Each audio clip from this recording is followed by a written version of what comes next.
Every story begins with a blank page, and this one has the title "The God on the Edge of Town" by J. Wilburn. Kind of a vague idea where I'm going with this, but we'll see how it develops together. So let me tell you a story here. Cathy Thorn was no Cathy Thorn. I don't want to say had. All right, it's pretty bad when you're stuck on the second word. All right, Cathy Thorn.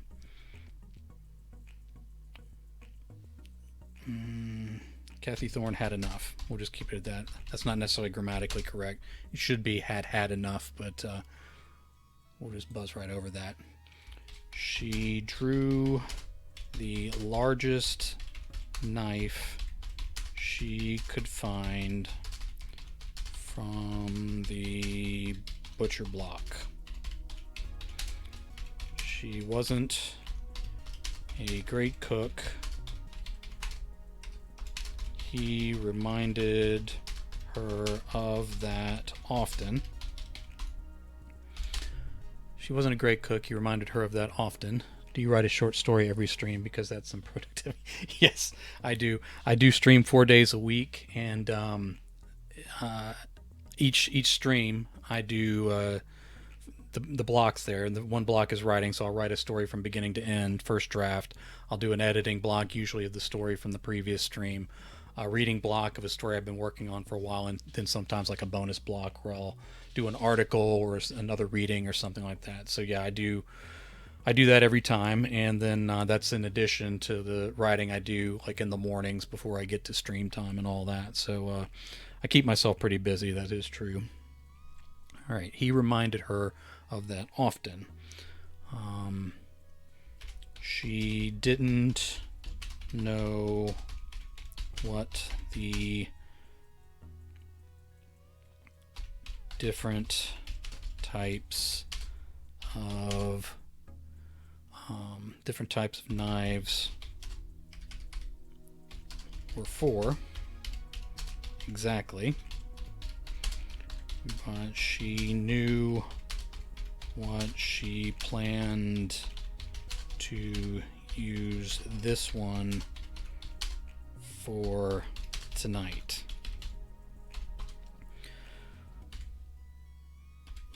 Without closing the front door behind her, she walked out into the night with her biggest knife to seek revenge. Cathy, oh good lord, let me spell this right. Cathy passed the houses, past the neighbors' houses. Most still had lights on. It was early evening. Kids had been called in. Dinner had mostly been eaten. Let me make that plural, dinners. Dinners had mostly been eaten. Homework was finished or needed to be. Televisions and computer screens gave everyone something to stare at as they pushed off bedtimes as long as they dared. Cathy took a right out of the neighborhood with the knife swinging down by her side.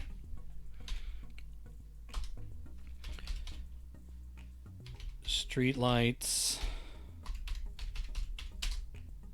played off her hair and the metal of the blade.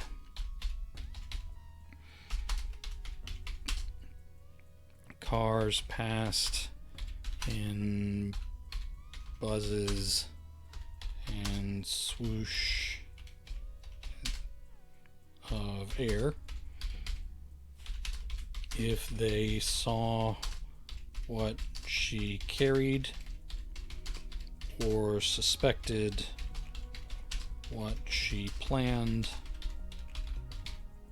none of them bothered to slow down to even consider doing something about it.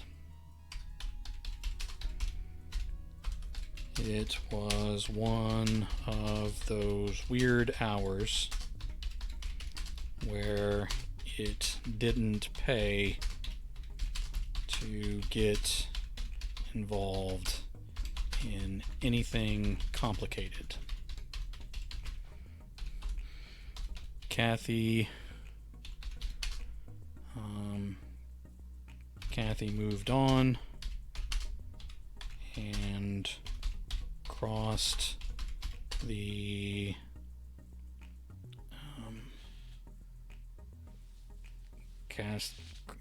gradual arc of the bridge,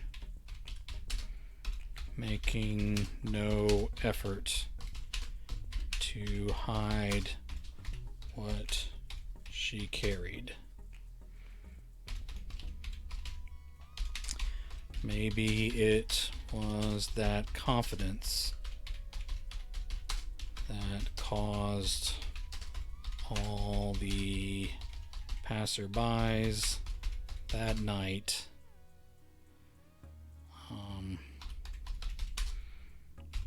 to decide she belonged where she was. All right. The hours grew late as she approached the outskirts of town. This was her outer limit.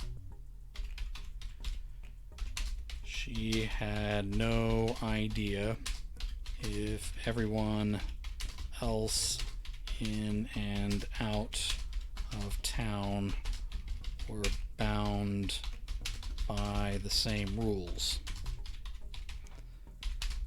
But she had a force that kept her where she was.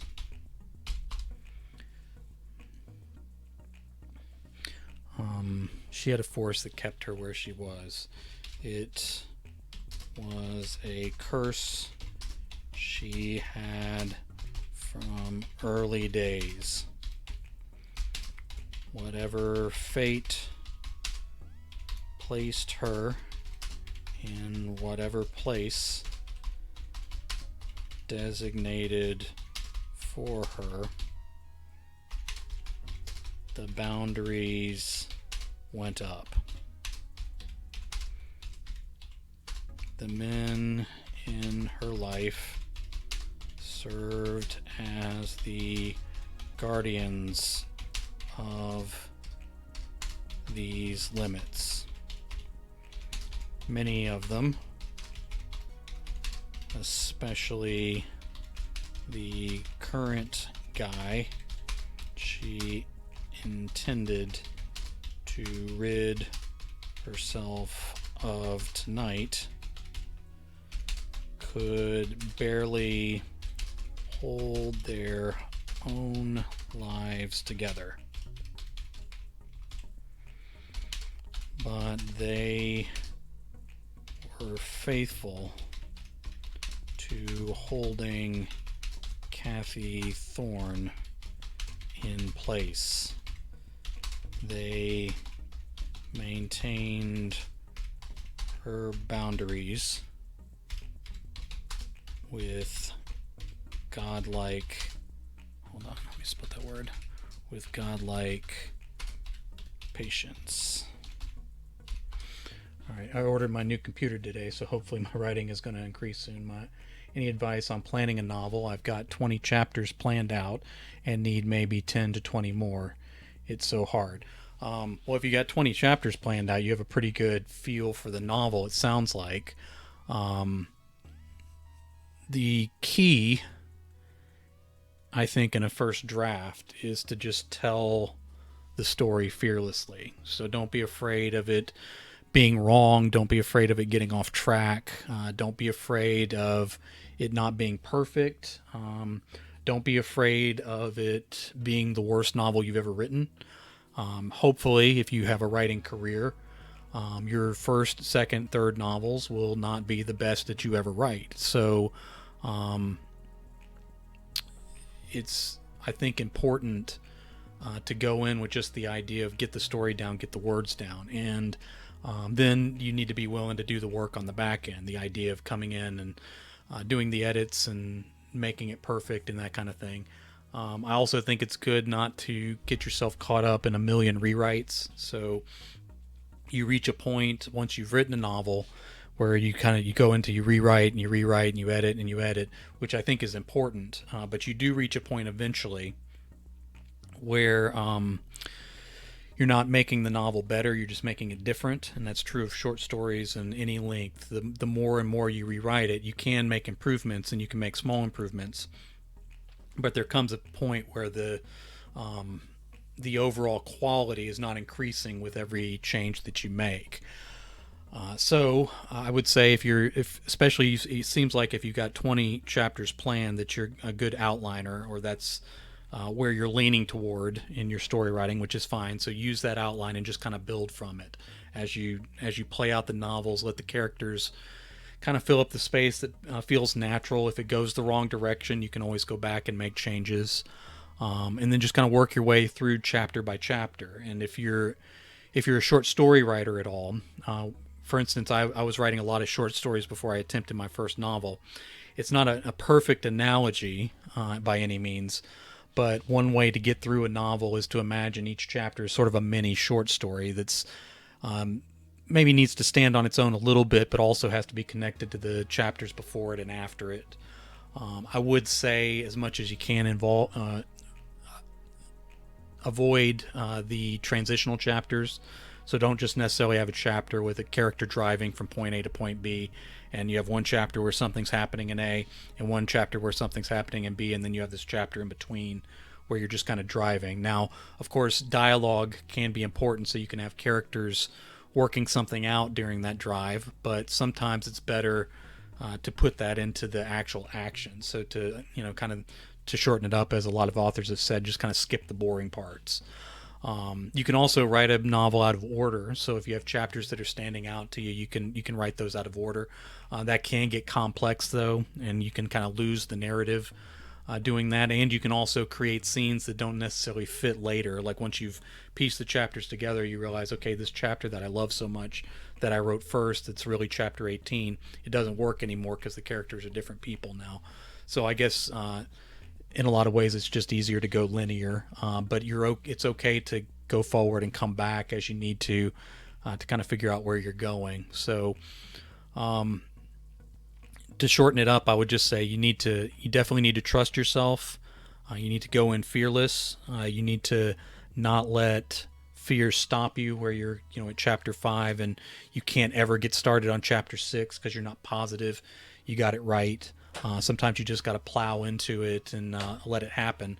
And especially if you're good at making an outline like that, you kind of have a framework for going in, and you can always improve it in the editing process. But you can't improve something you haven't written yet. So, especially if it's like you've tried for years to get going on something and you haven't gotten it going. Your best bet is just to power through it and get it down on paper, and then make your improvements, and just don't be afraid to get it wrong.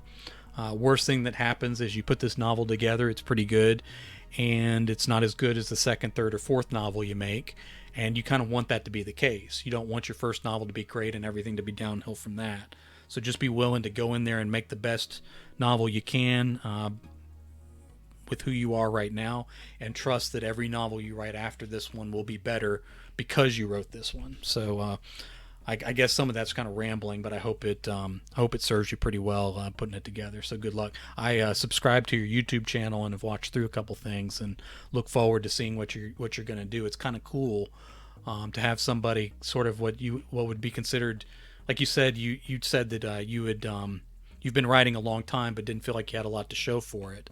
So you're very much kind of at the beginning of a real career in writing, in the sense that you've put in a lot of practice, but now it's time that you kind of feel like, okay, now I need to really produce something. And so you have the background and you're at the beginning of that, and that's going to be cool to watch. I really look forward to seeing what you do with that. So good luck with that, and I look forward to talking to you on the channel as well. All right. I saw one spelling mistake here as I was talking. It's been driving me crazy, so I'm going to go ahead and fix that. All right, diving back in. And again, anybody, anytime, feel free to jump in with a question or comment or anything like that. You're not interrupting me. I'm fine going back and forth. I wouldn't do it on stream if I wasn't good with that. All right, they maintained her boundaries with godlike patience. She intended, I'm using intended twice, so I probably need to change that later. She intended to violate those boundaries tonight. As with most great redemptions in history and in the universe, it would likely require the spilling of blood. All right, what you gonna do now? The last few buildings fell behind her. There used to be a sign out here that marked the true edge of town. It was nothing grand or beautiful. It's nothing grand or beautiful. Just reflective green and white with the town name like a statement of fact instead of something to be proud of or to brag about. Last she saw it, which was admittedly a long time ago, it had been pocked with bullet holes and BB dents. Now it appeared to be gone entirely. she had no doubt that the god of boundaries out here would let her know when... My computer sounds like it's about to take off. Be right back. Daughter needs a bottle. I remember having them young like that, man. They have their demands. Alright, she had no doubt that the god of boundaries out here would let her know when she reached the hard line. Sure enough, there he sat, a grown man in baggy jeans, a few decades out of style. He wore a red cap on backward. He needed to shave, if for no other reason than... Man, my computer's having a fit. Settle down, everything's fine. You're not having to process all that much. Maybe it's just hot in here. He needed to shave, if for no other reason than to hide the fact he couldn't grow a real beard out of all that patchy mess.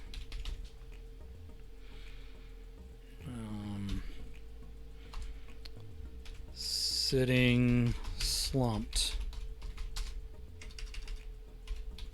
in an orange school chair in the dirt on the side of the road. He looked like a frat brother to the man she wished to be rid of. You here to stop me? She demanded. He looked up as if he hadn't noticed her, nor was here because of her. He almost looked bored to see her, and it made her want to use the knife. He showed her a smile that did nothing for his appeal.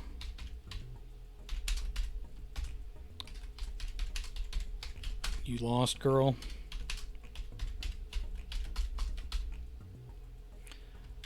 I don't find you funny.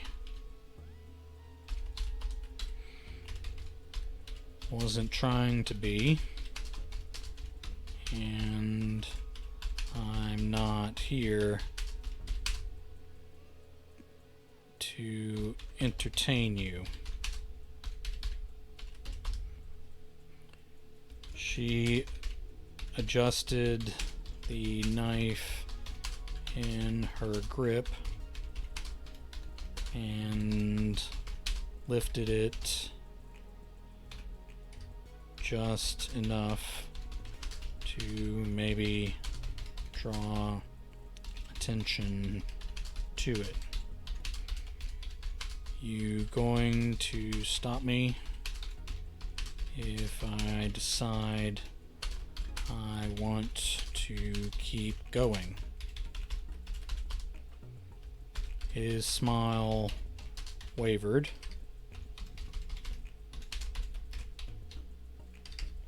Where would you even go? Wherever you think it would be, you still got to take yourself with you. If I let you escape one guy, won't you just find another one like him? Same as every time before.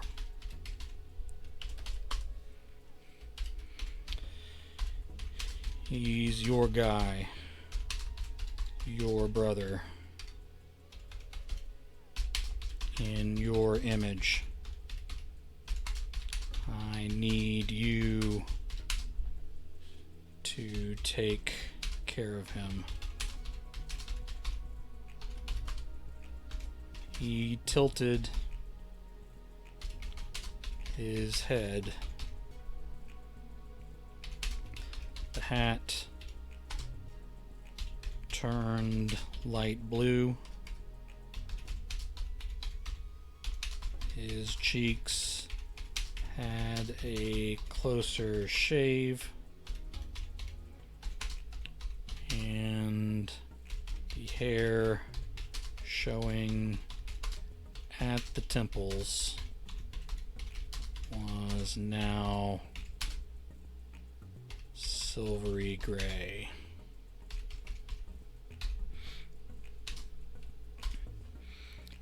If I don't, you plan to poke me with that knife until I do?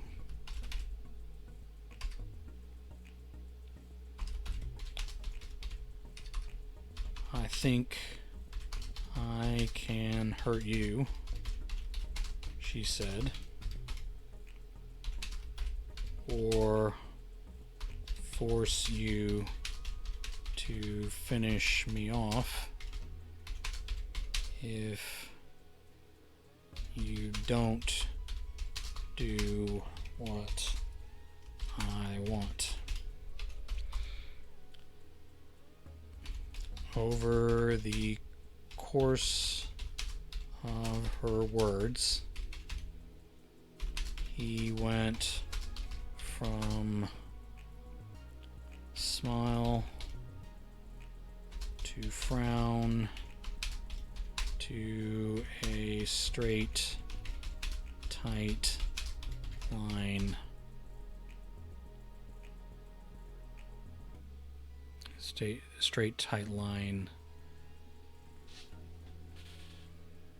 Alright, I'm going to leave it at that.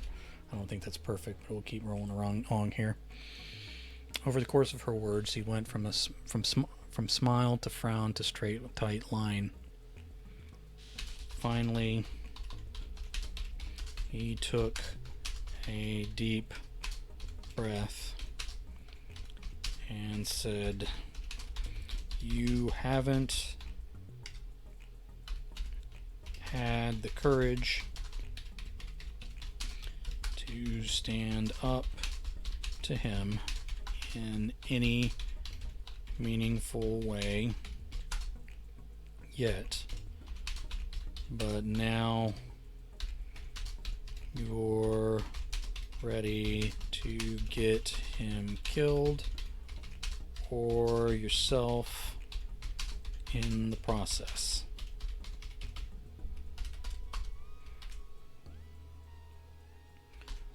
Folks like me don't have much middle ground. Folks like me don't have much middle ground between the two options.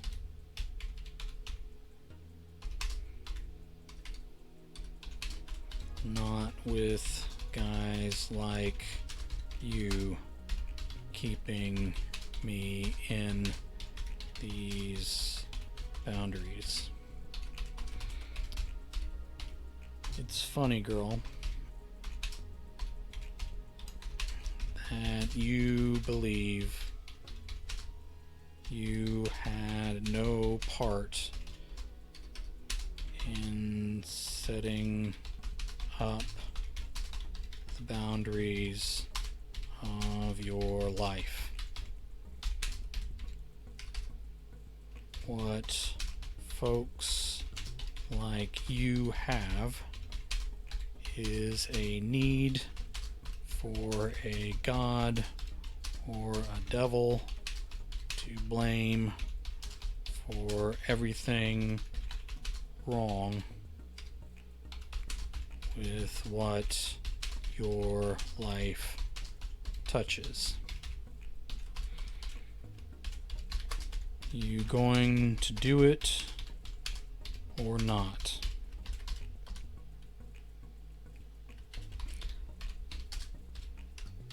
Like that, huh?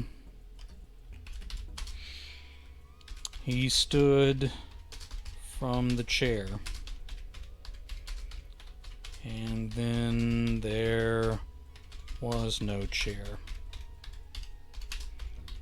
Although the 4 depressions in the sand where the feet of the chair had sunk in still remained.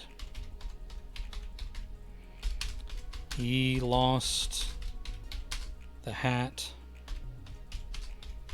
and the aging frat boy's face. His clothes became shaggy fur, and he stood over her on his hind legs.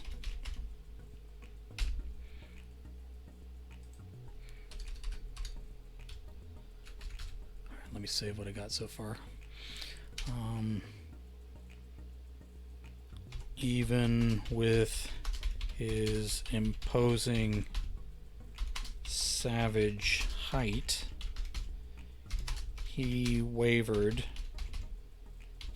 on his paws like a creature not accustomed to standing upright for long.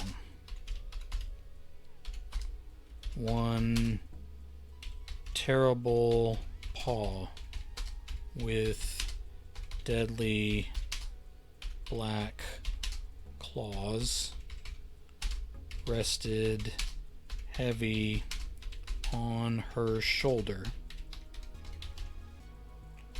He spoke with the same smug voice he had in his human form. This is one of those situations where any sacrifices required are going to have to be done by your hand. Your life and any changes you want for it require the work of your hands and the will to see it through. It's never been different, and it's past time you learned it.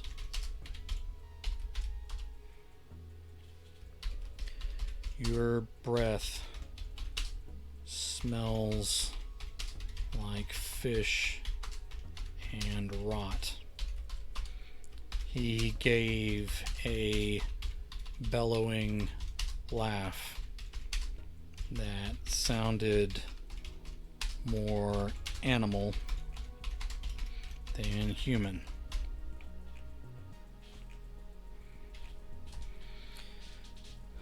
When nothing else was said, she added,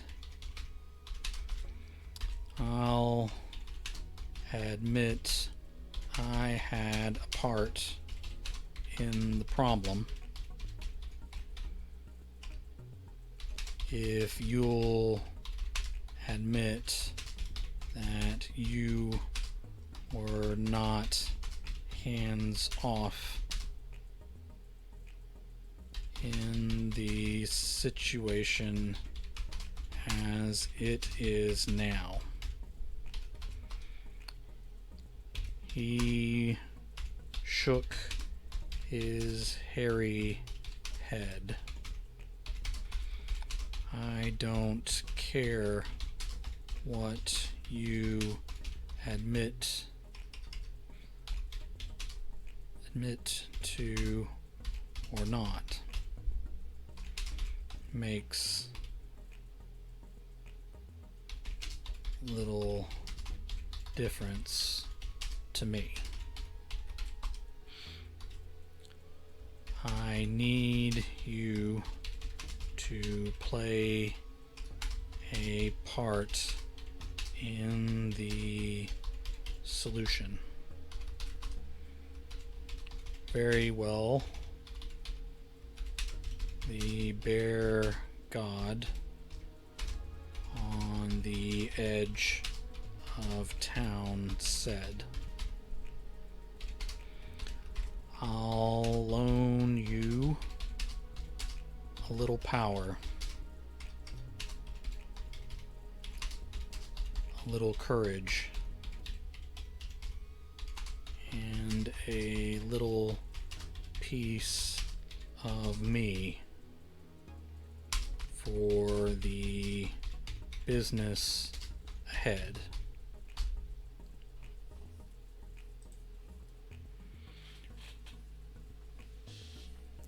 "I'll loan you a little power, a little courage, and a little piece of me for the business ahead.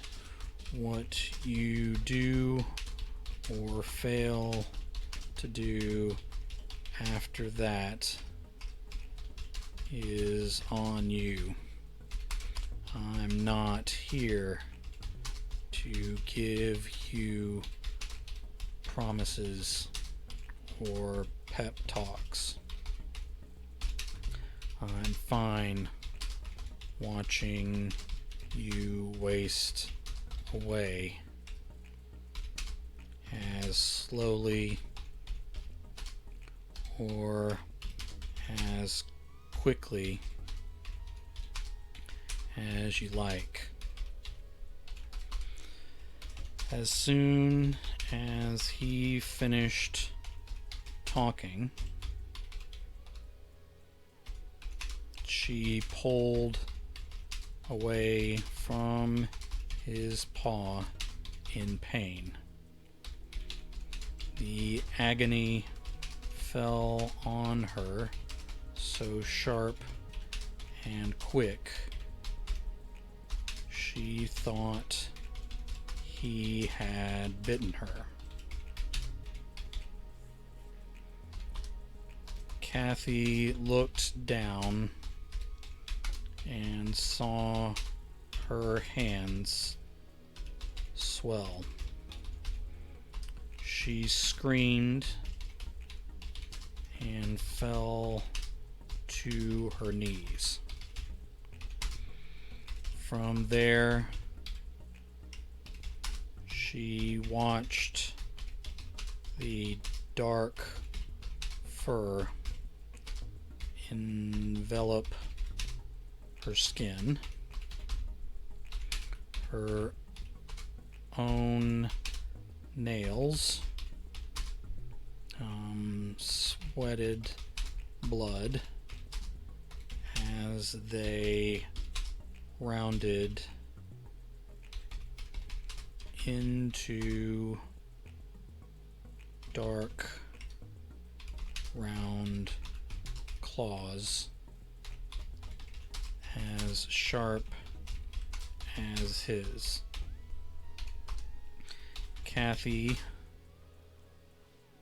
looked herself over, expecting to see she had transformed like some were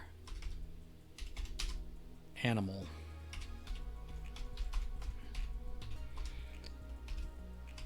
It was just the hands and paws. For a moment, she saw her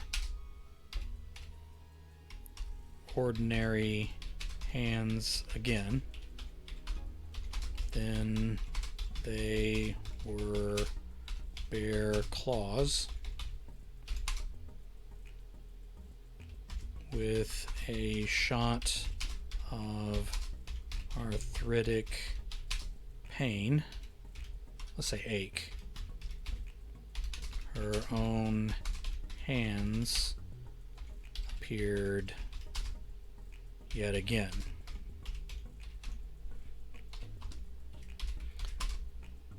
I don't understand, she whispered as she closed her fingers. Okay, hold on, let me fix something real quick. As she closed her fingers with an effort. Looking up, he had turned into a fleet little fox.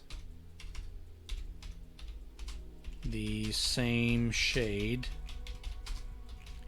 as the chair that had been there a moment ago.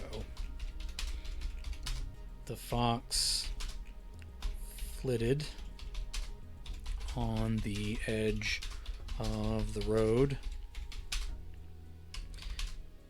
kicking up dust around two deep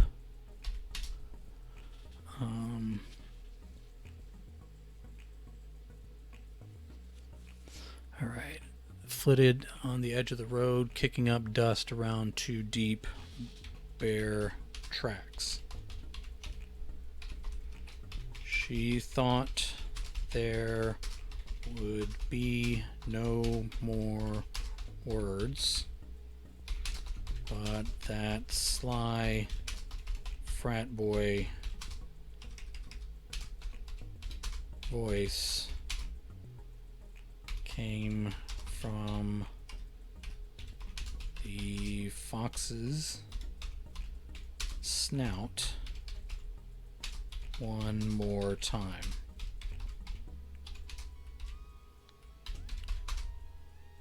You got the claws, girl.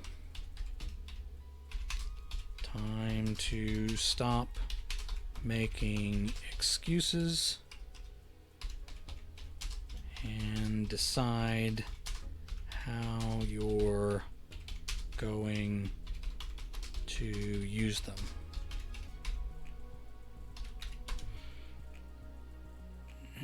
Okay. Before she could answer, the little fox sprinted away from the road along a line that had to be the town's border. Cathy stood up and never considered trying to cross that invisible line. She intended to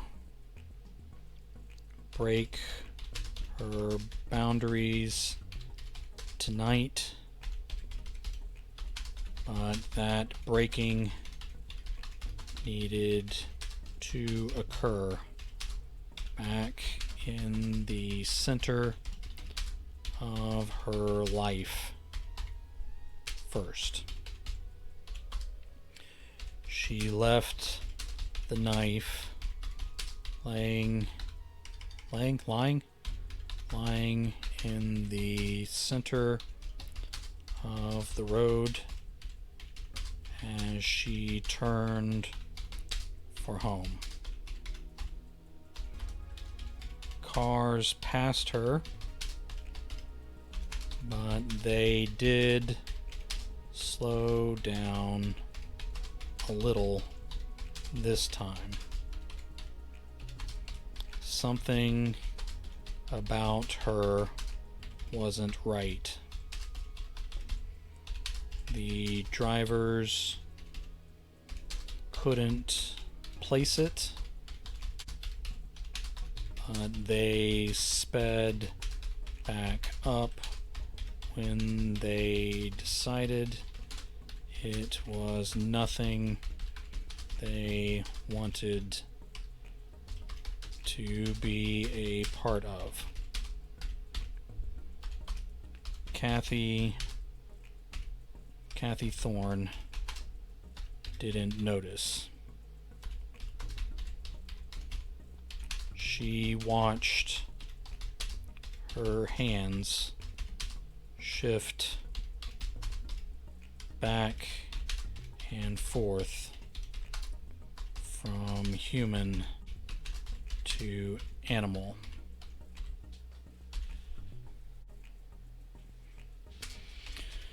She couldn't wait to see him tonight. All right.